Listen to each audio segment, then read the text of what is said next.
अस्सलाम वालेकुम, मैं हूं शाहजेब खानजादा। पाक फौज की हाई कमान में तब्दीली के हवाले से आज एक बड़ी खबर सामने आई है।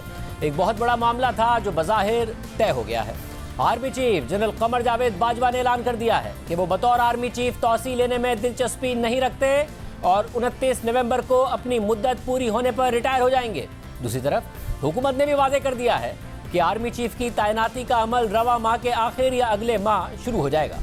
आर्मी चीफ के लिए 5 नाम आते हैं, उनमें से किसी की भी तैनाती हो सकती है। गुज़िश्ता रोज़ वाशिंगटन में पाकिस्तानी सिफारत खाने में ज़ोराने से खिताब में army chief general Qamar Javed Bajwa ने अपनी मुद्दत पूरी होने पर सुबुकदोश होने के अज़म का इजहार किया।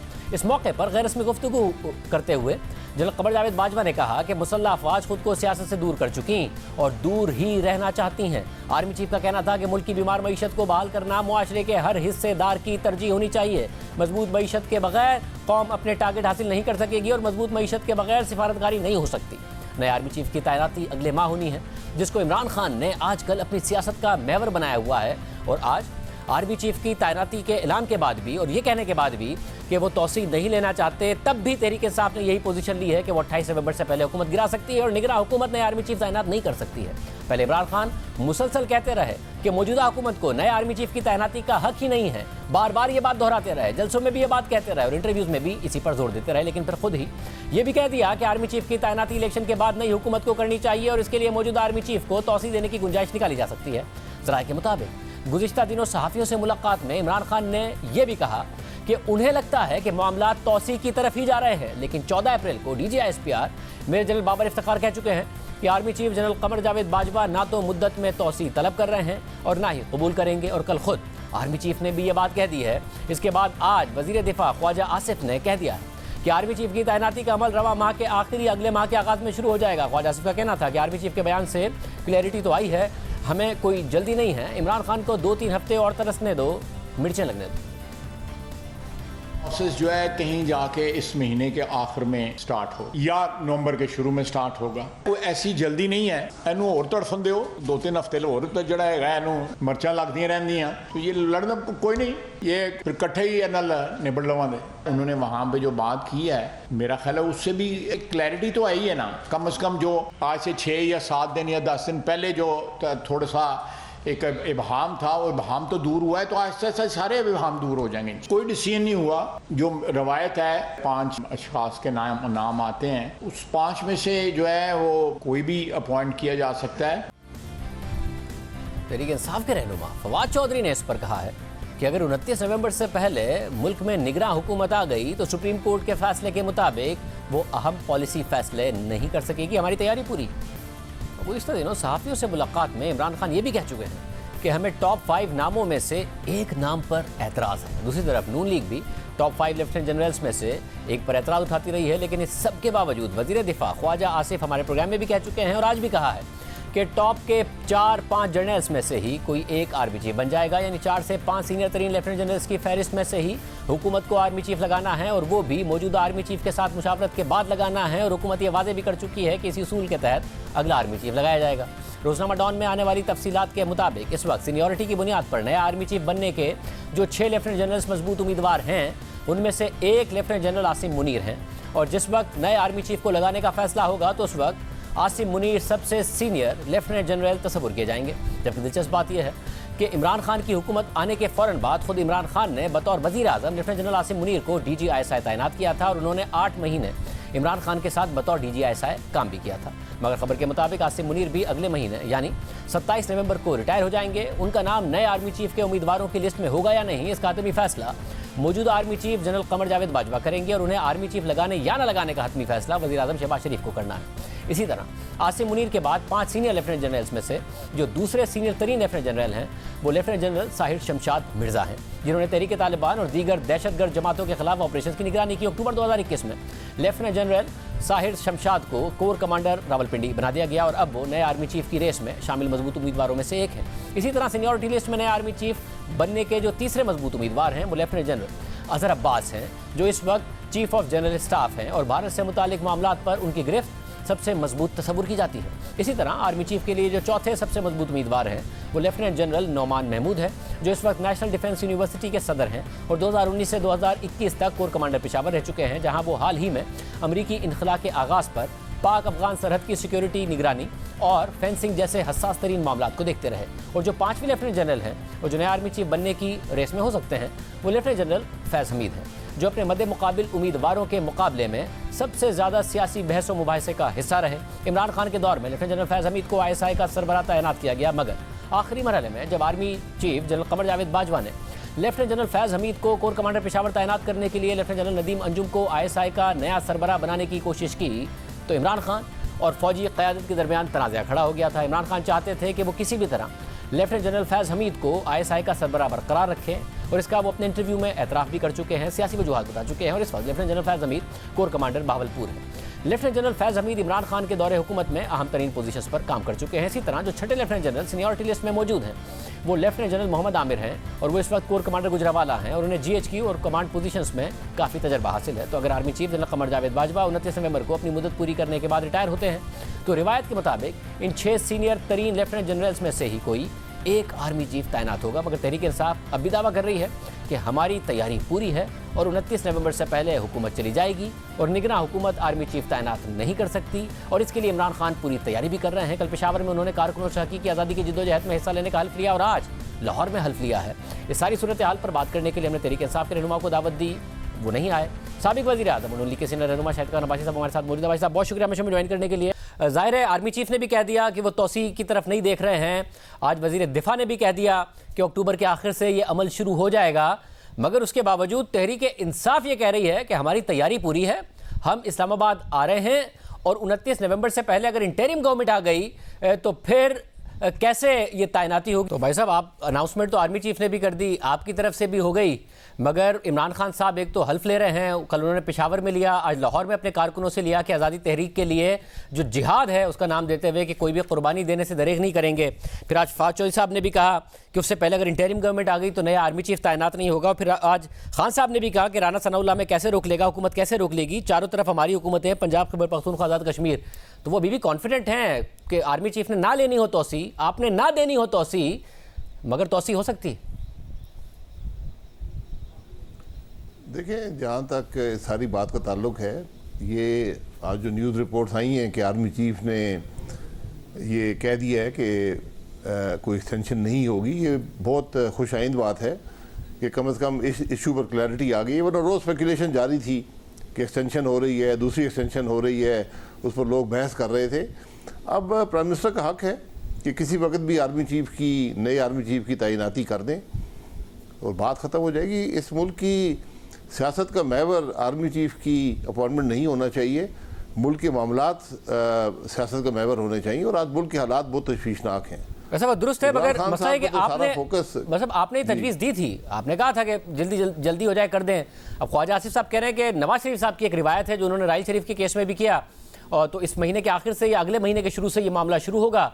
और वो ये भी कह रहे हैं कि जब तक मिर्चें लगने दें इमरान खान को, तो खान साहब की वजह से नहीं कर रहे हैं, किसी और वजह से नहीं कर रहे हैं। फिर अगर जब आप चाहते हैं कि फौरी हो जाए, आप कह भी चुके हैं, फिर भी नहीं कर रही आपकी हुकूमत। नहीं, ख्वाजा साहब महावरतन ऐसी बात करते हैं, उनका अपना एक स्टाइल है बात करने का, लेकिन ये फैसला वज़ीर-ए-आज़म साहब के पास होता है। और मैंने जो कहा था वो टीवी प्रोग्राम पर इसलिए कहा था कि जो स्पेकुलेशन हो रही है इस वक्त, ये इदारे के लिए और मुल्क के लिए इसके असरात मुस्बत नहीं होते। तो बेहतर है कि जल्दी फ़ैसला हो जाए, और फ़ैसला तो करना है, और जो लोग उसके लिए क्वालिफाई करते हैं वो वही होंगे जो आखिरी दिन भी होंगे। तो प्राइम मिनिस्टर साहब का ये आईनी हक है और उसको इस्तेमाल कर लें तो बेहतर होगा मेरे ख्याल में। मतलब आप क्योंकि ज़ाहिर है सियासत को बड़ा अच्छी तरह से समझते हैं, मगर वो बहुत ज़्यादा लोगों को मोबिलाइज कर रहे हैं, आप कॉन्फिडेंट हैं कि वो आपकी हुकूमत अब गिराने में कामयाब नहीं हो पाएंगे? देखिए, ये पानीपत की लड़ाई तो नहीं है ना कि आप 20,000 आदमी लेकर आ जाएंगे और हमलावर हो जाएंगे और कब्जा कर लेंगे। एक आइन भी है मुल्क के अंदर, कानून भी हैं। इमरान खान साहब आइन पढ़ लें कि आइन क्या कहता है। भाई साहब एक और आम बात है, तहरीक इंसाफ आ भी रही है और अपने कारकुनों की जिम्मेदारी भी नहीं ले रही है। ज़ाहिर एक बड़ा हसास मामला हो जाता है, जिम्मेदारी नहीं ले रहे हैं वो अपने वर्कर्स की, जब और खुदा न खास्ता कुछ लोगों की जान चली गई तो हुकूमत ही मुकम्मल तौर पर बैकफुट पर चली जाएगी। अभी तो नज़र आ रहा है कि किस तरीके से खान साहब हसास मामला मकामात पर जाएंगे, क्योंकि सुप्रीम कोर्ट भी माजी में उनको इस इजाज़त नहीं दी थी सुप्रीम कोर्ट ने। तो अगर कुछ तसादुम हो गया, कुछ लाशें खुदा न खास्ता गिर गई, तो फिर ये जिम्मेदारी इमरान खान साहब की होगी। क्योंकि जब आप मुल्क के दारुल पर हमलावर होते हैं और ये दावा करके कि मेरे पास सूबाई हुकूमतें हैं, तो क्या सूबाई हुकूमतें जब भी चाहें तो वफाकी हुकूमत पर हमलावर हो जाएं और कब्ज़ा कर लें? क्या ये हमारा आइन कहता है? क्या ये हमारी सियासी रवायत होनी चाहिए? इमरान खान साहब को तो ये बताएं कि 4 साल उन्होंने मुल्क के अंदर किया क्या है, और जो आज मुल्क के हालात हैं क्या उनसे बाखबर हैं? वो जो मुश्किलात हैं मुल्क की उनसे बाखबर हैं? क्या आज मुल्क की मामलात जो हैं वो इमरान खान साहब की ये हल्फ बर्दारी पर ही उसका मुनहसर है कि कब हल्फ ले रहे हैं और क्या हल्फ ले रहे हैं? ये तो आप ज़रा कभी हिटलर की और मुसलिनी की और जो फैशिस्ट लीडर गुजरे हैं उनकी तकरीरें सुने और उनकी हल्फ बर्दारी देखें तो बिल्कुल वही हालात हैं इमरान खान साहब के भी। साहब अगर माजी के हालात हैं उसमें अगर उनको कामयाबी मिलती है, मैं फिर कह रहा हूं कि किसी भी किस्म का वायलेंस आप कह रहे हैं कि जिम्मेदारी आप डाल लें इमरान खान साहब पर, मगर उस वक्त और जो वक्त है उसकी बड़ी अहमियत होती है। उस वक्त बैकफुट पर कौन जाएगा अगर खुदा न खास्ता तसादुम हो गया, लोग जख्मी हो गए, क्योंकि अदरवाइज तो कोई ऑप्शन नहीं नजर आ रहा है कि खान साहब को कामयाबी मिल सके और वो हुकूमत गिरा सके। मगर अगर ऐसी सिचुएशन डेवलप हो गई तो फिर कहाँ मामला जाएंगे? नहीं, ऐसी सिचुएशन डेवलप नहीं होनी चाहिए, ना होने दी जा सकती है, क्योंकि अगर ये रवायत पड़ गई कि जो अगर हमलावर हो गया और 10-12 लाशें उसने गिरा ली और अपनी ही लाशें खुद अपनी जिम्मेदारी उठाए बगैर, तो फिर मुल्क कैसे चलेगा? और मेरा सवाल ये है कि क्या आज मुल्क इन चीज़ों का मुतहम्मल हो सकता है? क्या आपके हालात आपको इजाज़त देते हैं कि आप ये तमाशे करें? क्या आपका मुल्क आज एक इंटरिम गवर्नमेंट का मुतहम्मल हो सकता है 90 दिन की इंटरिम गवर्नमेंट का? वैसे मगर इसमें मसला है ना कि फिर आप लोग भी ये तो नहीं चाह रहे हैं कि 2018 में जो कुछ गलत हुआ बस वो अंडू हो। आप लोग भी ये चाह रहे हैं कि फिर इमरान खान साहब के साथ भी वो हो जो 2018 से पहले हमारे साथ हुआ। मरीम नवाज साहबा तो कहती हैं कि उनके खिलाफ भी कार्रवाइयाँ होनी चाहिए, मामलात होने चाहिए। तो ये जो 62 के हवाले से कल चीफ जस्टिस ने भी कहा, ये सुनहरी मौका नहीं है कि नवाज शरीफ साहब भी आएँ, इमरान खान साहब भी हों और मामलात आगे बढ़ें, बजाय इसके कि अब आप लोग ये ख्वाहिश कर रहे हो कि इमरान खान साहब की किसी भी केस में डिस्क्वालिफिकेशन हो जाए? जी, हमारी कोई ऐसी ख्वाहिश नहीं है, लेकिन अगर इमरान खान साहब ने कानून तोड़ा है तो उनको तो फिर जवाबदेही करनी होगी ना, उनको जवाब देना होगा, उसकी जिम्मेदारी उन पर ठहराई जाएगी। हमने तो कोई जाली केस नहीं बनाया किसी पर, हमने किसी पर हीरोइन नहीं डाली, हमने किसी को जेल में नहीं डाला। तो हम तो देखें अगर किसी ने कानून तोड़ा है तो उसको उसका खमियाजा तो भुगतना पड़ेगा। मगर आप ये बेहतर समझते हैं कि अगर ये 62 के हवाले से जो चीफ जस्टिस ने कहा है उसके तहत अगर ताहयात नाअहली का मामला ख़त्म होता है, एक इशारा ही समझिए, पार्लियामेंट के जरिए किसी भी तरीके से मामला ख़त्म हो तो आगे बढ़ा जाए, क्योंकि 2 ही सूरतें हो सकती हैं कि या तो इमरान खान साहब डिस्क्वालीफाई हो जाएं, फिर तहरीक इंसाफ आपकी बात माने और दोनों को ही रास्ता मिले, इमरान खान और नवाज शरीफ को, या फिर आप पहले ही उनकी डिस्क्वालिफिकेशन से पहले इस मामले की तरफ आगे बढ़ें। देखिए, अगर नवाज शरीफ साहब की नाअहली गलत थी, जो सुप्रीम कोर्ट का हुक्म था, तो मैं कम से कम बिल्कुल नहीं चाहता कि ऐसी ही जो नाइंसाफ़ी है वो इमरान खान के साथ हो। ये तो इन नाइंसाफ़ी को ख़त्म करने का वक्त है। जो सादिक और अमीन की इंटरप्रटेशन सुप्रीम कोर्ट ने खुद की थी, आज सुप्रीम कोर्ट को उस इंटरप्रटेशन को ख़त्म करना चाहिए। उसका इतलाक़ 10,000 दरम की फ़ीस ना लेने पर, उसका सासा बनाने पर नहीं हो सकता। सादिक और अमीन की डिफ़ाइन अगर सुप्रीम कोर्ट कर दे अपनी किसी जजमेंट में कि सादिक और अमीन का इतलाक़ किस पर होगा, तो ये ज़रा बेहतर होगा। क्योंकि आज मुल्क के मामलात जिस संजीदा नौइयत के हैं, तो आज मुल्क में इफ़हाम व तफ़हीम और मुल्क के मामलात पर फोकस करने की ज़रूरत है। आज ना सियासत का वक्त है, आज ना गालियाँ देने का वक्त है, आज ना ये जलसे और जुलूस करके चढ़ाई किसी पर करने का वक्त है। ये शौक़ भी जब वक्त आएगा तो पूरा कर लें, लेकिन आज मुल्क के मामलात को हल करने का वक्त है। वैसे अगर लग तो रहा है ना कि दोनों तरफ से ऐसा लगता है कि वार हो रहे हैं कि किसका सियासी वार कामयाब होगा। आप लोगों ने उनके बहुत ही जो सिलेक्टेड लोग थे 8-10 उनके इस्तीफ़े कबूल कर लिए, तो इमरान खान साहब ने कहा कि 9 के 9 हल्कों पर मैं लड़ूंगा। उसके बाद आज फिर वो गए हैं कोर्ट में कि जी ये जो इस्तीफ़े हैं ये कबूल नहीं होने चाहिए। तो ऐसा लगता है कि हर कोई अपना वार आजमा रहा है। इस वक्त अचानक तहरीक इंसाफ बैकफुट पर नजर आ रही है कि वो इमरान खान बड़े कॉन्फिडेंस से इलेक्शन लड़ना चाह रहे थे, अब नहीं लड़ रहे हैं, तो आप भी कर रहे हैं, वो भी कर रहे हैं। देखिए, ये सियासी वार नहीं है। इस्तीफ़े उन्होंने दिए थे, इलेक्शन हो जाए, अब इस्तीफ़े नहीं देना चाहते हैं तो इस्तीफ़े वापस कह दें हम नहीं देना चाहते हैं, आगे असेंबली में बैठें, अपोजिशन का रोल अदा करें, इसी से मुल्क आगे चलता है। अगर आपको पार्लियामान कि जो बेतौकीदी इमरान खान ने और उसके स्पीकर ने 4 साल की है, और फिर जब अपोजिशन में बैठने का वक्त आया तो ऐवान छोड़कर भाग खड़े हुए और आज सड़कों पर बात करते हैं, तो आए असेंबली में आकर जो हकीकी जमहूरियत का फोरम है वहाँ पर आकर बात करें कि अगर हुकूमत परफॉर्म नहीं कर रही उस पर तनकीद करें, अपनी परफॉर्मेंस का जिक्र करें। यही पार्लिमानी जमहूरियत होती है। मतलब आपको अभी भी लगता है इलेक्शन टाइम पर ही होंगे और अगस्त तक आप लोग वक्त पूरा कर पाएंगे? क्योंकि ये जिस किस्म की हुकूमत है उसमें ऐसा लगता है कि आप हुकूमत चला रहे हैं या इत्तेहादियों को मुतमईन कर रहे हैं। आज एक और हमने देखा कि काबीना में इजाफा हो गया, 75 लोग हैं काबीना में, जिसमें से अक्सर के पास पोर्टफोलियो तक नहीं है। ऐसे पीएम तो आप लगाते उस वक्त हैं जब आपको एक पोर्टफोलियो में मदद चाहिए होती है, मगर भरे जा रहे हैं, इत्तेहादियों को भी मुतमईन कर रहे हैं, दीगर लोगों को भी मुतमईन कर रहे हैं। तो ये मुल्क चल रहा है या सिर्फ और सिर्फ हुकूमत और इत्तेहादियों को इत्मीनान दिया जा रहा है? देखिए, हुकूमत में तकरीबन 10 महीने बाकी हैं और बहुत से चैलेंजेस का आपको सामना है। तो काबीना तो सिर्फ वफाकी वज़रा पर मुश्तमिल होती है, बाकी ऐसे पीएम्स जितने भी वज़ीर साहब चाहें वो रख सकते हैं, और वो एक कॉन्सनट्रेटेड एफर्ट है। तो उसके लिए आपको स्पेशलिस्ट की ज़रूरत होती है, तो वो जो भी प्रोफेसर मुनासिब समझते हैं वो रख लेते हैं। ये कोई लंबी चौड़ी ताहियात मुलाजमत नहीं है, 10 महीने की है, उसके अंदर आपको मदद चाहिए होती है फैसले करने में। तो ये उन पर छोड़ दें वज़ीर साहब पर के कैसे काम करते हैं। नहीं, अगर मदद चाहिए होती है तो पोर्टफोलियोज भी होते हैं ना भाई साहब। आप तो खुद वज़ीर आज़म रहे हैं, 29 ऐसे पीएम हो जिसमें से 23 के पास पोर्टफोलियो ही ना हो, तो इसका मतलब है कि उनकी ज़रूरत नहीं थी, किसी ना किसी तरीके से बस रखा गया है। नहीं, ऐसे पीएम का जनरली पोर्टफोलियो नहीं होता, कुछ को आप असाइन कर देते हैं। जनरली ऐसे पीएम जो होते हैं वो आपकी डायरेक्शंस पर किसी ख़ास नौइयत का काम करते हैं, जनरली पोर्टफोलियोज नहीं दिए जाते। मतलब स्पेशल असिस्टेंट ऑन पेट्रोलियम हो सकता है और एनर्जी हो सकता है, अगर जनरली नहीं भी दिए जाते तो 23 ऐसे कौन से काम है जो शहबाज शरीफ साहब को कराने हैं इन लोगों से? नहीं, बेपनाह काम है। आपने रेवेन्यू को देखना है, अपने कॉस्ट को देखना है, अपने एमएफ के इशूज़ को देखना है, अपने सीपैक को देखना है, आपने जो दुनिया से ताल्लुकात हैं उनको देखना है। आज तो बहुत बेपनाह चैलेंजेस हैं मुल्क को, तो हमें इन चीज़ों पर ज़रा ध्यान कम दें कि कितने मेंबरान हैं। ये देखें कि हुकूमत परफॉर्म क्या करती है और क्या चैलेंजेस का उसको सामना है।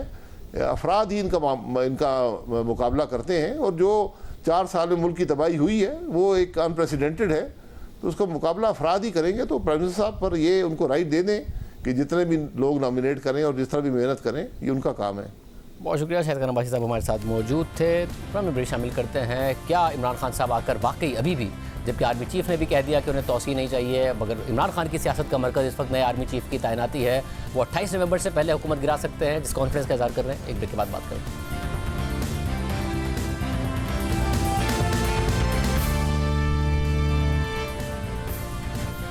प्रोग्राम में दोबारा खुशामदीद नाजरीन। आर्मी चीफ ने कह दिया कि वो तौसीह में दिलचस्पी नहीं रखते। हुकूमत ने कह दिया कि इस महीने के आखिर या अगले महीने के शुरू से तैनाती का अमल शुरू होगा नए आर्मी चीफ की, मगर तहरीक इंसाफ फिर भी कह रही है कि 28 नवंबर से पहले अगर हुकूमत ना रही तो फिर क्या होगा, क्योंकि हमारी तैयारी पूरी है।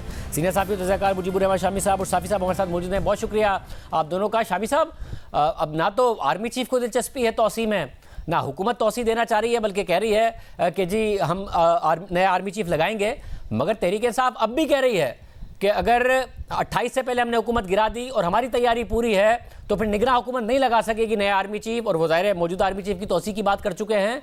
ये अभी भी कुछ ना कुछ ऐसा है जो नज़र नहीं आ रहा। क्या मामला आप देख रहे हैं? मेरा ख्याल है इमरान खान साहब ने बहुत सा वक्त ज़ाया कर दिया और उन्होंने अपने पद से अच्छे तरीके से नहीं खेले। उनकी जिद ने मामलात को एक और तरफ धकेल दिया है, और हुकूमत भी फैसला कर चुकी है और मेरे ख्याल फ़ौज पाकिस्तान का भी फैसला है कि कायदे और कानून के मुताबिक मामला चलेगा और जो ज़ाब्ते की कार्रवाई है मुकम्मल होगी। अब खान साहब के लिए मुश्किल सूरत हाल होगी। वो हुकूमत को जिस तरह धक्का दे के गिराना चाहते हैं उस तरह आज तक तो पाकिस्तान में कोई हुकूमत गिरी नहीं है, तो आइंदा कैसे गिरेगी? पाकिस्तान में जो भी तहरीकें चली हैं और जो भी हंगामे हुए हैं और जब भी हुकूमत बदली है वो फ़ौज पाकिस्तान की मदाखलत से बदली है, उस मदाखलत के बगैर नहीं बदली। और वहाँ से इनकार हो रहा है, हमने मदाखलत नहीं करनी, हमने सियासत नहीं करनी, हमने आइन की खिलाफ वर्जी नहीं करनी, हमने कानून को नहीं तोड़ना। तो इसलिए ये मुश्किल होगी। खान साहब के धक्के से कोई हुकूमत जाने वाली नहीं है। साफी साहब, जो इस्टेब्लिशमेंट है, ज़ाहिर है आर्मी चीफ ने तो अपनी बात बता दी। अभी तक अगर इमरान खान साहब इस सारे के सारे मामले में पुश कर रहे हैं और ज़ाहिर है उनकी पूरी सियासत का महवर नए आर्मी चीफ की तौसी है, आपको लगता है कि मामला ऐसे बन सकते हैं कि खान साहब अभी भी अपने मकासद के लिए कामयाब हो जाएं या फिर देर हो गई है? नहीं, मैं अपने उस्ताद मोहतरम शामी साहब से बिल्कुल इत्तेफाक करता हूँ कि उन्होंने देर कर दी है। एक तो ये है कि देखें, शुरू में तो पहले उनकी कोशिश थी कि फ़ौज माजी की तरह उनके लिए लोगों को मैनेज करें, जिस तरह एतमाद का वोट लेते वक्त जो पीटीआई के मेंबरान थे जो उनसे नाराज़ थे, उनमें किसी को कंटेनरों में बंद किया गया, किसी को क्या किया गया, किसी के साथ कमरे में बंद किया गया और सुबह उनको इमरान खान साहब के हक़ में उनसे वोट दिलवाया गया। वो इलेक्शन के किस्से तो अपनी तरफ RTS फेल हो जाना, पोलिंग एजेंटों को निकालना। तो इमरान खान साहब का ये डिमांड था कि इस मरतबा भी इस्टेब्लिशमेंट उनके लिए वो काम करे और 1-2 महीने से ये डिबेट जारी रही और फ़ौजी क़यादत की तरफ से उनको यही कहा जाता रहा कि जी हमने ये फ़ैसला कर लिया है कि हम अपने आईनी और कानूनी रोल तक महदूद रहेंगे, ना आपके ख़िलाफ़ कोई काम करेंगे और ना आपके हक़ में पॉलिटिक्स को मैनेज करेंगे। तो जब इमरान खान की हुकूमत गिरी बेसाखिया हट जाने के बाद, तो पहले तो उन्होंने अमरीकी साजिश का बयानिया बना दिया और फिर वो फ़ौज को मजबूर और ब्लैकमेल करते रहे कि वो उनकी लाइन पे आ जाए। वो ब्लैकमेलिंग भी उनको उल्टा पड़ी और उसका कोई नतीजा नहीं निकला। फिर वो ये कहते रहे कि जी इस हुकूमत को आर्मी चीफ का अपॉइंटमेंट नहीं करना चाहिए और उससे पहले इलेक्शन होने चाहिए। जब वो चीज़ भी, और उसके लिए उन्होंने मार्च भी किया, ये तजुर्बा वो पहले कर चुके हैं। जब वो नाकाम हो गया तो फिर वो इस पे आ गए कि जी आर्मी चीफ को इतनी मुद्दत के लिए एक्सटेंशन दी जाए। लेकिन मेरी मालूमात के मुताबिक आर्मी चीफ ना एक्सटेंशन लेने के लिए उनका कोई इरादा नहीं है और उनकी भी ये ख्वाहिश और कोशिश है कि जो कुछ हो वक्त पे हो, आइन और क़ानून के मुताबिक हो। तो उस सूरत में तो मुझे कोई मतलूबा नताइज इमरान खान साहब जो चाहते हैं वो हासिल होते हुए नज़र नहीं आ रहे हैं। शामी साहब, एक और इम्पॉर्टेंट बात यह है कि खान साहब कह रहे हैं कि हमें रोक कैसे लेंगे, हमारी हुकूमत है, चारों तरफ से घेर लेंगे। और साथ में ये भी तहरीक इंसाफ की तरफ से कहा गया कि ये जिम्मेदारी हमारी नहीं है कि पहले की तरह PTV पर या इस पर अगर काबिज हो जाते हैं, कोई तसादुम की सूरत हाल हो जाती है तो हम लाखों लोगों को कंट्रोल नहीं कर सकते हैं। मतलब कहीं ना कहीं खुदा न खास्ता तसादुम हो जाए, लाशें गिर जाएं, तो इस सूरत में नुकसान हुकूमत का होगा, हुकूमत पर दबाव पड़ेगा, क्या होगा? कोई हिकमत अमली आपको इसमें नजर आ रही है? जिम्मेदारी नहीं ले रहे हैं अपने कारकुनों की? वो जो गालिब ने कहा है ना, मुनहसर मरने पे हो जिसकी उम्मीद, ना उम्मीदी उसकी देखा चाहिए। अगर हंगामे से, फसाद से आपको उम्मीदें वाबस्ता हैं तो फिर जो हंगामा उठाएगा, जो फसाद बर्पा करेगा, वो उसकी सजा पाएगा। बर्रे सगीर की तारीख पर नजर डालें तो बहुत बड़ी तहरीक थी, खाकसार तहरीक, और अल्लामा मशरकी जो है जब उसको मुकाबल ले आए पुलिस के और हुकूमत के और तसादुम किया और लाशें गिरी, तो फिर उसके बाद वो तहरीक जो थी वो तारीख के सिमट कर रह गई। जब आप तसादुम करते हैं, जब आप लाशों की तरफ आते हैं, जब आप दंगा फसाद जो है उसमें पनाह लेते हैं, तो कभी जीत आपकी हो नहीं सकती। सियासी जमातों का इम्तिहान यह है कि वो पुरअमन रहें, कानून और आइन के रास्ते में गामजन रहें और दबाव बढ़ाएं अपना और उससे नताइज हासिल करें। अगर वो इससे आगे बढ़ेंगी तो उनके हाथ कुछ नहीं आएगा। माजी में भी हम देख चुके हैं और मुस्तकबिल में भी यही होगा। खान साहब जो हैं वो कोई फौज की सरबराही नहीं कर रहे। वो जितने हलफ ले लें, खा वो जिस तरह का अंदाज बना लें, खा वो नाजी कहला लें या न्याजी कहला लें, तसादुम का रास्ता तबाही का रास्ता है और उसके नतीजे में कुछ हाथ आने वाला नहीं है। साफी साहब, इसमें ज़ाहिर है अब जो राना सनाउल्लाह साहब हैं उन्हें सिंध पुलिस से मदद मिल जाएगी, इस्लामाबाद से मिल जाएगी, खैबर पख्तूनख्वा ने मना कर दिया, पंजाब से भी नहीं मिलेगी। अब वो रिलाय करेंगे रेंजर्स पर, एफसी पर। आपको लगता है कि एक पूरी रियासती मशीनरी की मदद हुकूमत को हासिल होगी सारे के सारे सिनेरियो में, या ये मुश्किल होगा और राना सनाउल्लाह साहब का प्लान फेल हो सकता है? देखिए, एक तो जो शामी साहब ने बात की ना कि कोई हिटलर की नकल करने से हिटलर नहीं बन जाता। एक तो हिटलर की जो कोर टीम थी वो उसको किसी खुफिया एजेंसी ने नहीं दिलवाई थी, और इमरान खान साहब की जो कोर टीम है वो आप और हम सब जानते हैं कि कहाँ से आई हुई है।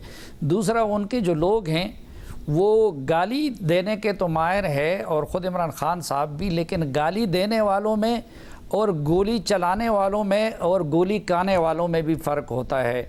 तो वो लॉट जो है गोली काने वाला और चलाने वाला, वो टीएलपी के पास तो हो सकता है, वो टीटीपी के पास हो सकता है, वो कुछ मजहबी और कौमपरस्त जमातों के पास हो सकता है, लेकिन इनके पास वो लॉट नहीं है। फिर एक और चीज़ भी मद्देनज़र रखनी चाहिए कि लास्ट टाइम जब वो आए थे, जो 2014 का था, वो तो सब कुछ इस्टेब्लिशमेंट का और उस वक़्त की एजेंसियों का प्लान था और हर तरफ से उनको गारंटी दिलवाई गई थी।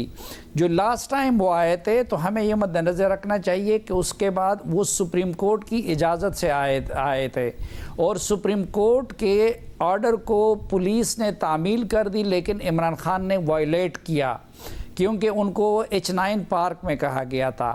अब वो मामला अभी तक किसी हद तक पेंडिंग है, क्योंकि सुप्रीम कोर्ट ने उस पर पुलिस और एजेंसियों ने रिपोर्ट तलब की थी कि इमरान खान साहब डी चौक की तरफ क्यों गए।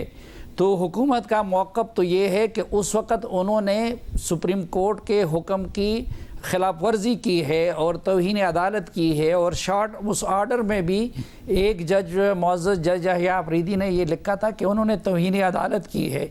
तो मेरे ख़्याल में अब भी मामला हुकूमत उस बुनियाद पे सुप्रीम कोर्ट जा सकती है। एक तो पहले जस्टिस फ़ाइज़ ईसा का भी एक फ़ैसला मौजूद है जलसे जुलूसों के बारे में इस्लामाबाद के अंदर। तो जब पिछले ऑर्डर की सुप्रीम कोर्ट को यकीन याद दहानी कराई जाएगी, तो मेरे ख़्याल में उससे पहले उसके लिए सुप्रीम कोर्ट भी कोई कायदा और ज़ाब्ता बनाएगा। बहुत शुक्रिया। अदालत ने जो पिछला मामला था उसके 7 दिन में मुख्तलिफ एजेंसियों से रिपोर्ट मांगी थी, वो रिपोर्ट तो जमा हो गई थी, मगर उसके बाद कोई समाज इस हवाले से नहीं हुई है। प्रोग्राम में ब्रेक शामिल करते हैं। एक और यूटर्न लिया गया तहरीक इंसाफ की तरफ से, क्या मामला आपके सामने रखेंगे ब्रेक के बाद।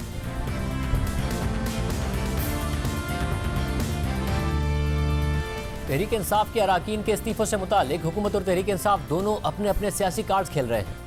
पहले तहरीक इंसाफ ने कौमी असम्बली से इज्तिमाई इस्तीफों का ऐलान किया। स्पीकर के बुलाने के बावजूद भी तहरीक इंसाफ के अराकीन ने कौमी असम्बली में जाने से इनकार कर दिया, और जब हुकूमत ने सियासी हिकमत अमली के साथ तहरीक इंसाफ के 11 अराकीन के इस्तीफे मंजूर कर लिए, और फिर जब उनमें से 9 हल्कों में इंतखाबात का ऐलान हो गया, तो तहरीक इंसाफ ने अपनी सियासी हिकमत अमली के तहत 9 के 9 हल्कों पर इमरान खान को उम्मीदवार बना दिया और दावा किया कि हुकूमत की सियासी चाल का भरपूर जवाब आ गया है और आएगा। मगर अब जब मामला करीब आ चुका है, तो तहरीक इंसाफ इस पूरे अमल से पीछे हट गई है, और उसके 10 अराकीन ने अदालत से रुजू कर लिया है कि उन्होंने इस्तीफे अकेले नहीं बल्कि इज्तिमाई तौर पर सिर्फ सियासी मकासद के लिए दिए थे, और उनकी इस्तीफे देने की नीयत नहीं थी। शीरी मज़ारी, अली मोहम्मद खान और फ़रूख हबीब समेत तहरीक इंसाफ के 10 अराकीन ने इस्लामाबाद हाई कोर्ट में दरख्वास्त जमा करा दी और मौक़िफ़ इख्तियार किया है कि कौमी असम्बली के स्पीकर की तरफ से उनके इस्तीफे तस्लीम करना और इलेक्शन कमीशन का उन्हें डी-सीट करके ज़िमनी इंतखाबात का ऐलान करना गैर आईनी है, क्योंकि उन्होंने इस्तीफे सियासी मकासद के लिए दिए थे ताकि हुकूमत को नए इंतखाबात के लिए मजबूर किया जा सके। तहरीक इंसाफ के वकील अली ज़फ़र की तरफ से दायर की गई दरख्वास्त के मुताबिक दरख्वास्त गुजार समेत 123 अराकीन के इज्तिमाई इस्तीफों से मुताल्लिक़ ख़त तहरीक इंसाफ ने वसूल किया, जिसे जमा करा दिया गया। दरख्वास्त गुजारों ने पार्टी की हिदायत के मुताबिक अमल किया, जिसका सिर्फ सियासी मकसद था ताकि दीगर जमातों को नए इंतखाबात पर राज़ी किया जा सके और नई हुकूमत का क़याम हो सके। और ये इस्तीफ़े 123 अराकीन के इज्तिमाई इस्तीफ़ों और इज्तिमाई तौर पर डी-सीट होने से मशरूत थे। 28 जुलाई को स्पीकर की तरफ से बगैर किसी इंक्वायरी और दरख्वास्त गुजारों की तरफ से बगैर किसी तस्दीक के इस्तीफे मंजूर करना और इलेक्शन कमीशन को भिजवाना और फिर इलेक्शन कमीशन की तरफ से उन अराकीन को डी-सीट करना आइन के खिलाफ है और इन फैसलों को मुस्तरद किया जाए। दरख्वास्त गुजारों का इस्तीफे देने का इरादा नहीं था। स्पीकर ने दरख्वास्त गुजारों को सुने बगैर और बगैर किसी इंक्वायरी के ये इस्तीफे मंजूर कर लिए। सिर्फ यही नहीं, तहरीक इंसाफ के अराकीन ने अपनी दरख्वास्त में वज़ीर आज़म शहबाज शरीफ और वफाकी वज़रा के दरमियान होने वाली बातचीत की ऑडियो लीक का भी सहारा लिया और मौक़िफ़ इख्तियार किया कि कि 29 सितंबर को एक ऑडियो लीक सोशल मीडिया पर आई जिसमें पीटीआई अरकान के इस्तीफों से मुतालिक इंकिशाफात थे। उस ऑडियो में मौजूदा वज़ीर आज़म, काबीना अरकान और नून लीग के रहनुमाओं की ये बातचीत करते सुना जा सकता है कि इस्तीफे मंजूर किए जाएं और इस हवाले से नवाज शरीफ से भी मंजूरी ली जाए। ये पूरी बातचीत एक मुजरिमाना साजिश के गिर्द घूमती है जिसका मकसद तहरीक इंसाफ को गैर कानूनी तरीके से और 11 अप्रैल को दिए गए इस्तीफों में से मखसूस इस्तीफे मंजूर करके मुतासिर करना है। और इस साजिश पर स्पीकर की मिली भगत के साथ अमल किया गया और इन ऑडियो लीक्स में जो लोग भी मुलविस थे उनमें से किसी ने भी कभी इसकी तरदीद नहीं की है। और ये मामला दरख्वास्त गुजारों के मौक़िफ़ को तक़वियत बख्शता है कि उन्हें इम्तियाजी सलूक का निशाना बनाया गया और उनके इस्तीफों को गैर कानूनी तौर पर मंजूर किया गया, इसलिए इस पूरे अमल को मुस्तरद किया जाए। तहरीक इंसाफ की दरख्वास्त के मुताबिक ये बात भी काबिल ज़िक्र है कि 10 अरकान को डी-सीट करने के साथ साथ स्पीकर ने एक और रुकन अब्दुल शकूर शाद को भी डी-सीट किया था और वो भी स्पीकर के सामने पेश नहीं हुए थे, जिसके बाद इलेक्शन कमीशन ने भी शकूर शाद को डी-नोटिफाई कर दिया और उनके हल्के में इंतखाबात कराने का फैसला कर दिया, जिसके बाद शकूर शाद ने इस मामले को चैलेंज किया और अदालत ने उनको डी-सीट करने का नोटिफिकेशन इस बुनियाद पर मुअत्तल किया कि इस अमल में जो कानूनी तकाजे थे वो पूरे नहीं किए गए। ये तहरीक इंसाफ के उन 10 अरकान की दरख्वास्त थी जिसके इस्तीफे स्पीकर कौमी असम्बली मंजूर कर चुके हैं और जिनके हल्कों में ज़िमनी इंतखाबात अब 16 अक्टूबर को होने हैं। मगर दिलचस्प बात यह है कि जो मौक़िफ़ तहरीक इंसाफ के अरकान ने इस दरख्वास्त में इख्तियार किया है वो ना सिर्फ उनके माजी के मौक़िफ़ से मुतज़ाद है बल्कि तहरीक इंसाफ के हालिया बयान के भी बरखिलाफ़ लगता है, क्योंकि 11 अप्रैल को जब इमरान खान के खिलाफ तहरीक अदम एतमाद मंजूर होने वाली थी तो तहरीक इंसाफ ने कौमी असम्बली की तमाम नशिस्तों से मुस्ताफ़ी होने का ऐलान कर दिया और फिर तहरीरी तौर पर स्पीकर कौमी असम्बली को 123 अरकान के इस्तीफे भी भिजवा दिए गए, जिसके बाद 13 अप्रैल को उस वक्त के डिप्टी स्पीकर कासिम खान सूरी ने खुद मुस्ताफ़ी होने से पहले तहरीक इंसाफ के 123 अरकान असम्बली के इस्तीफे मंजूर कर लिए। मगर फिर जब 16 अप्रैल को राजा परवेज़ अशरफ स्पीकर कौमी असम्बली मुंतखब हुए तो उन्होंने तहरीक इंसाफ के अरकान के इस्तीफ़ों की दोबारा तस्दीक की रूलिंग जारी कर दी और फिर उन्होंने इस्तीफे देने वाले अरकान असम्बली को 6 से 10 जून के दरमियान स्पीकर सेक्रेटेरिएट में पेश होकर इस्तीफ़ों की तस्दीक करने की हिदायत कर दी। मगर तहरीक इंसाफ का एक भी रुकन स्पीकर कौमी असम्बली के सामने पेश नहीं हुआ, बल्कि खबर ये सामने आई कि इमरान खान ने तहरीक इंसाफ के अरकान को स्पीकर कौमी असम्बली के सामने पेश होने से मना कर दिया है और मौक़िफ़ अख्तियार किया है कि ये एक ट्रैप है। इस दौरान तहरीक इंसाफ का ये मौक़िफ़ रहा कि उनके इस्तीफे मंजूर हो चुके हैं, इसलिए इलेक्शन कमीशन नोटिफिकेशन जारी कर दे और तमाम नशिस्तों पर ज़िमनी इंतखाबात का ऐलान किया जाए। फिर 28 जुलाई को स्पीकर कौमी असम्बली ने 123 में से 11 अरकान असम्बली के इस्तीफे मंजूर कर लिए, जिनमें ख़वातीन की मखसूस नशिस्तों पर कामयाब होने वाली 2 अरकान भी शामिल हैं। और फिर 5 अगस्त को इलेक्शन कमीशन ने 9 नशिस्तों पर ज़िमनी इंतखाबात का ऐलान कर दिया और इसी दिन इमरान खान ने इन तमाम 9 नशिस्तों पर इंतखाबात में हिस्सा लेने का ऐलान कर दिया और इमरान खान के कागजात नामजदगी इन हल्कों से जमा करा दिए गए। मगर सितंबर में तहरीक इंसाफ ने 11 अरकान के इस्तीफे मंजूर करने के मामले को इस्लामाबाद हाई कोर्ट में चैलेंज कर दिया और मौक़िफ़ अख्तियार किया कि इस्तीफे मरहलों में कबूल नहीं किए जा सकते। तहरीक इंसाफ के तमाम 123 अरकान के इस्तीफे एक साथ मंजूर किए जाएँ। मगर 6 सितंबर को इस्लामाबाद हाई कोर्ट ने तहरीक इंसाफ की दरख्वास्त मुस्तरद कर दी। फिर इस कहानी में एक और ड्रामाई मोड़ आया। इन 11 अरकान में से एक रुकन शकूर शाद ने इस्लामाबाद हाई कोर्ट में खुद दरख्वास्त दायर की और मौक़िफ़ अख्तियार किया कि उन्होंने इस्तीफ़ा नहीं दिया है। पार्टी हेड ऑफिस में कंप्यूटर ऑपरेटर ने 123 इस्तीफे टाइप करके भेज दिए, जिस पर सितंबर में अदालत ने शकूर शाद का इस्तीफ़ा मंजूरी का नोटिफिकेशन मुअत्तल कर दिया और उन्हें असम्बली इजलास में शिरकत करने का हुक्म दे दिया। शकूर शाद की दरख्वास्त पर तहरीक इंसाफ ने उन पर बरहमी का इज़हार किया और 10 सितंबर को उन्हें शो कॉज नोटिस जारी कर दिया गया और उनकी बुनियादी रुकनियत भी मुअत्तल कर दी गई। इस दौरान इलेक्शन कमीशन ने सैलाब की वजह से इन 9 नशिस्तों पर ज़िमनी इंतखाबात मुलतवी कर दिए, जिसमें इमरान खान ही वाहिद उम्मीदवार थे।